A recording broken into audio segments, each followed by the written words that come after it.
Hi guys, welcome back to my YouTube channel. If this is your first time coming across this channel, please don't make it your last. Subscribe, like, comment and share this video if you end up enjoying it. And if you are a returning subscriber, hey love, welcome back to the channel. Happy New Year guys, welcome to 2023. I'm glad we all made it to the year 2023. Has to be better. We need to work on all those areas that we know that, deter us from maximizing our full potentials. So yeah, these are things that I think we as young adults need to work on in 2023. Settling for less, feeling like we cannot achieve some certain things because we are seeing the restrictions instead of seeing the possibilities. I would say don't do that. It's not going to help. Rather, it's going to take you further than your dreams. Like if you have a dream of doing something, you have passion for something, start small, start scared, start unprepared, just start. And I mean, when you start, you're definitely going to figure it out along the way. You're definitely going to get better when you keep doing that thing, right? I mean, practice would always teach you. You learn by experience. You learn better by experience. You learn better by practicing. So don't settle for less. And when I say settle for less, I'm saying this in all ramifications, right? I'm saying this in every aspect of life: relationship, career, family, friendships, everything. Don't settle for less. Don't box yourself in, right? You're in that relationship, it's not working, and you feel like, oh, if I leave this person, how am I going to meet somebody else? Says, bro, just leave already. Because like the more you stay there, the more you're taking longer to meet somebody else, right? So yeah, when it comes to career, when it comes to your business, when it comes to your dreams, your passion, don't limit yourself. Don't settle for less. Yeah, agreed. There's definitely going to be restrictions when you're trying to set out to do something. You're definitely going to have to think about, the good and the bad, the beautiful and the ugly, the advantages and disadvantages. Fine and good, but don't settle. Don't let those, things that look like disadvantages or things that look like limitations stop you, right? If you're trying to do something, as long as that thing is good, like I said, especially if it has to do with career, your goals, your visions, your everything basically that comes with your personal growth, right? You don't need to magnify the restrictions, the limitations over things you can possibly do. You can start small, start scared. Start with the little resources you have, and before you realize what's happening, you're becoming better and you're growing and you're improving, right? So the only enemy you have is yourself. So imposter syndrome is when you feel like you're not worth the recognition you get, you're not worth the accolades you get when it comes to maybe your profession, your field, your career, your academics. It's feeling like you're getting way too much accolades or too much recognition than you actually deserve because you are undermining your own capabilities, which is wrong. We should stop that in 2023. You're good at something, own it, accept it, embrace it, and work on improving, because there's always going to be room for improvement. And then fear is the reason why we have imposter syndrome. Fear is the reason why we are limiting ourselves, because we always have this fear of, oh, what if something goes wrong? I mean, we've not even started doing something yet, but you're already scared of what's going to go wrong. You're already scared of, oh, what if I mess up? What if I don't do what I don't like? Sis, calm down, take a chill pill, okay? You're gonna be fine, really, as long as you love doing what you're doing and you're making efforts to become better, you're making efforts to improve, then you're good, right? You're working towards becoming better at that craft. So just kill that fear already. It's 2023. Kill it. Let it die a painful and quick death. Yeah, so kill that fear in this 2023. Fear of failure, fear of not being able to impress people, fear of not meeting people's expectations. Who cares? Everyone is still trying to figure it out. So yes, start and then figure it out as you go on. So yeah, that's point number one. Number two is trying to fit in and people pleasing. I put these 2 points together because I feel like they go hand in hand. So trying to fit in, why? I mean, you were created unique. Even twins are different, right? So I feel like everyone was created uniquely. Everyone was created for a unique purpose. So you have to just find out what that purpose is and start to, develop or bring out that purpose. You definitely don't need to fit in. Like, you even look more stupid when you're trying to fit in. Stop Stop it. It's not going to work, right? People pleasing. Who cares? At the end of the day, especially with the way things are going right now in this generation and modern time, everybody only cares about themselves. Believe it or not, it's a painful truth, but yeah, people don't care. People don't care about you, what you have to offer. People are only after what you have to offer them. If it's not beneficial to them, they won't be there, right? So that's why you see a lot of wealthy people, a lot of made people, they have a lot of crowd following them, they have a lot of friends. They don't even do a lot to have friends, they just have friends naturally, right? Because everyone likes to identify with success. So why are you trying to please people? Don't do that. Do things because this is who you are. People at the end of the day would accept you, would love you because of who you are. This is not saying that if you have a toxic trait or behavior or character that is not nice, that you shouldn't work on it. People often mistake those 2 points, being yourself and being an asshole. No, that is not what we're talking about here. If you have things about you that are not necessarily pleasant and you know that these things are not nice, of course, you'd have to work on fixing that.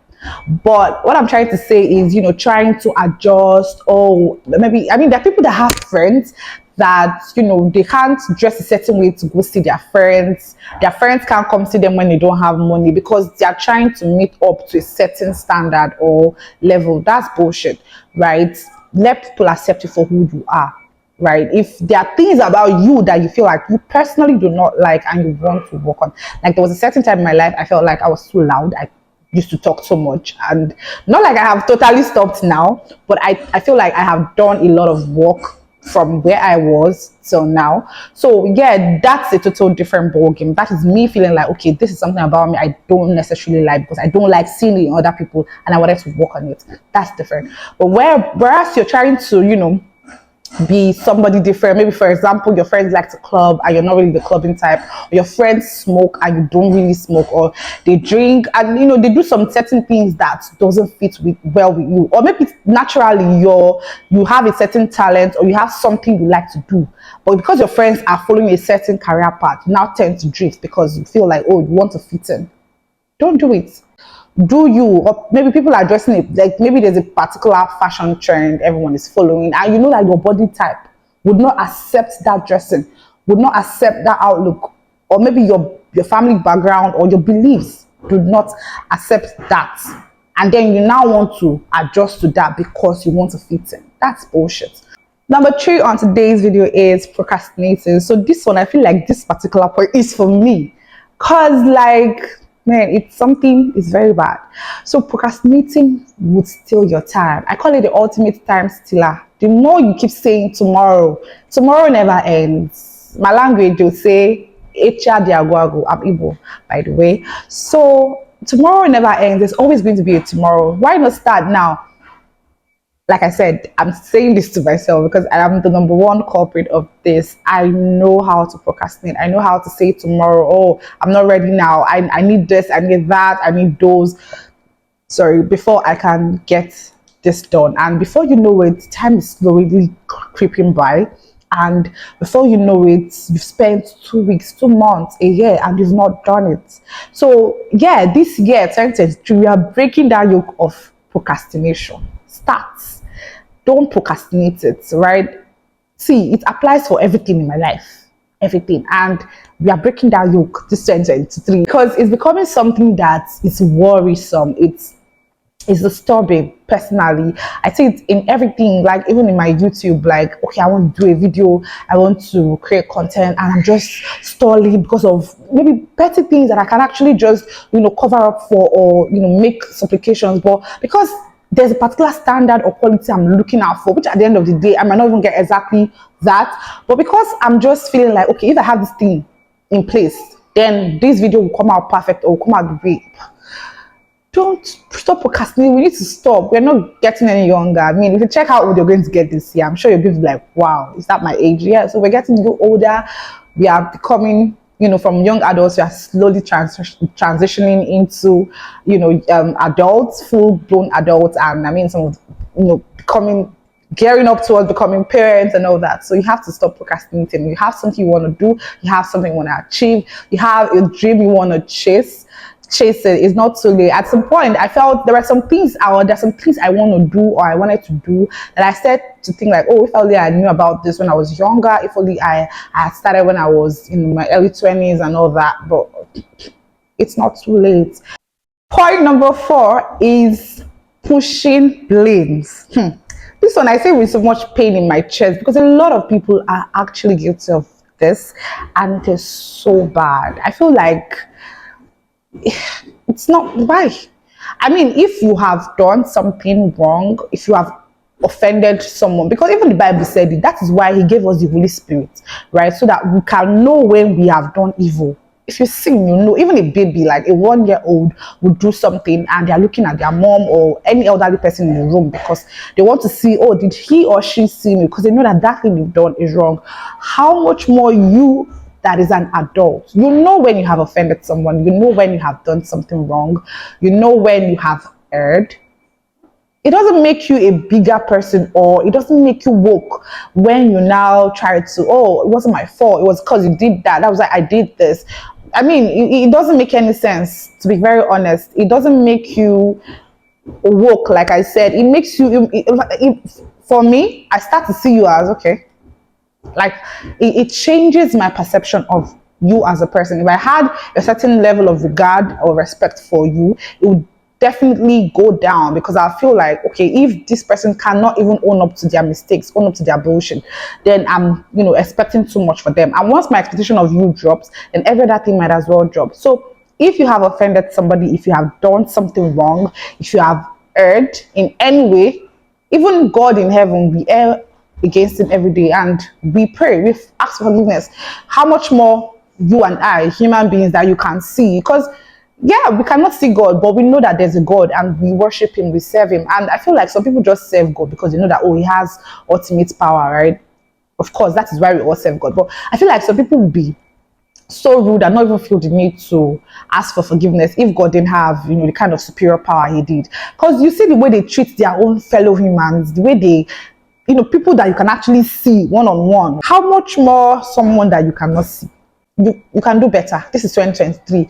If you offend someone, if you have erred, no matter what the reason for the offense is, if it was something beyond your control, within your control, whatever it is, as long as you know your conscience is telling you that you have actually offended this person, you have wronged this person, ask them for forgiveness. It doesn't matter if they actually accept that forgiveness. You have done your own part. For me, I feel a certain level of relief, a certain level of freedom when I actually open up to say, I know I have done something wrong to you and I'm sorry. So the last and the final point for today is judging your body. Yeah, this is quite on the lighter note. I mean, every other thing I've talked about has to do with personalities and characters, I guess. But yeah, this one has to do with, physical appearance. We have come to a generation where we judge beauty by a certain radar, which is not supposed to be, right? I mean, they say beauty is in the eye of the beholder. I don't know if that still works. And you see a lot of people trying to get to a certain standard before they actually feel like they are beautiful. No, you're beautiful. I mean, you're beautifully made. And this is especially for the ladies. Men don't really have a lot of problem because, I mean, once they throw on a nice shirt, shoes, it might not necessarily be designers, but once it's properly washed, ironed, they have a nice haircut. I mean, if you keep hair, it's nicely made, and they're good to go, nice perfumes and all that. And they don't even judge a lot. So I feel like this point is a lot for the ladies because we are the ones that do the judging, the analyzing, the categorizing and all that. We tend to judge people a lot from physical appearances, and because of that, a lot of people have settled for that as a standard for beauty. You see a lot of people, especially in this Lagos, if you have not gotten the BBL done in Lagos, trust me, it's either you don't have money or you just don't know how to, you cannot just succumb to peer pressure, believe me, because the percentage of people that have gotten BBLs in Lagos is a whole lot. I can't even start to categorize, but yeah, that has suddenly become the standard for beauty. Once you don't have bum, yeah, as a lady, you're supposed to have bum, but you don't have bum, is it your fault? I don't see any part of the Bible or anybody that said when they were born, God gave them clay to mold themselves. because you've I mean insulting somebody, or making them look less of themselves because of natural things that they cannot really correct. It's like you mocking God. Why though? Because like God that created some people fat, some people slim, some people, with big ass, some people big boobs. He knows what he was doing. There needs to be variation. I mean, variety is the spice of life. And in as much as we are setting big body as the standard for beauty, there are men that still don't see anything in that. There are some men that don't even like it. There are some men that prefer big boobs. There are some men that don't even care. You can come as straight as plywood and they're fine. So what am I trying to say? Stop judging your body. Now, I'm not talking about people that, you are obese and you're not supposed to be, because you know that you eat a lot of junk and that is what is making you obese. And of course, obesity would eventually lead to health issues, right? That is something you can actually work on. So things that are not controllable, like the size of someone's butt, size of someone's boobs. Oh, her boobs are so big. Why? I'm not talking of people that actually went to pump now. I'm talking of people that are actually born busty. You don't have any right to, talk to them a certain way or make them feel some certain way because they have that boobs. They are not God. They didn't create themselves. They didn't have an option and chose that. Even if I know some people would actually choose that if they were given the option to. So stop judging your body. And if you're judging someone else's body, stop. Oh, she's too skinny. Oh, she's too fat. Oh, she's too. Why? Are you God? Did you create anybody? Like, have you ever actually created somebody? No, you haven't. So, and you don't have the power to. You and I know you don't have the power to. So, stop. And this thing that Nigerians do when they see you, the first thing they want to say is, "Oh, you're so fat now. Oh, you're so slim." See, it's something that it's normal. Sometimes I get that urge to, then I just realize that, hey, come back. Do you get? So it's something that is normal, but you just have to learn to control it. It's not every time you see somebody, they are looking so skinny. I would have given this a backstory, but no, I won't, because the person I want to talk about might actually see this video and I don't know how they're going to feel about it. But you see the urge to always tell somebody, oh, you're now fat, oh, you're now slim. You don't know why that person is now fat. You don't know. You don't know if they have a health condition. You don't know why that person is now skinny. That person used to know that was chubby and plump. You don't know why they're skinny now. You don't know why they've lost so much weight. I'm not saying if that person is very close to you, or the person asks you this question, like, hey, am I now fat? That you shouldn't answer. But when you see somebody and you guys are not even very close, you just know that person, and then the first thing you're saying is, why are you now fat? It doesn't make any sense. Stop it. And you as a person, stop judging your body. If that's how you are, or you were created naturally, accept it, embrace it, own it, love it. You'll see that when you start to love it, people around you will start to love it, because they will then wonder, like, why is she so confident? Why? I mean, she's not even all that. She's like, you see some people, they're not all that. They're just there. But the way when you walk into a room, their aura, like their charisma, you're like, wow. You now start to admire them. Be like that in 2023. Walk into the room, have your heads up high, walk like you own the place, walk like a boss, and you see people start to adjust. And that brings me to the end of today's video. Hope you enjoyed watching as much as I loved creating this video. And don't forget to subscribe, like, share, and comment. And see you in my next video. Bye.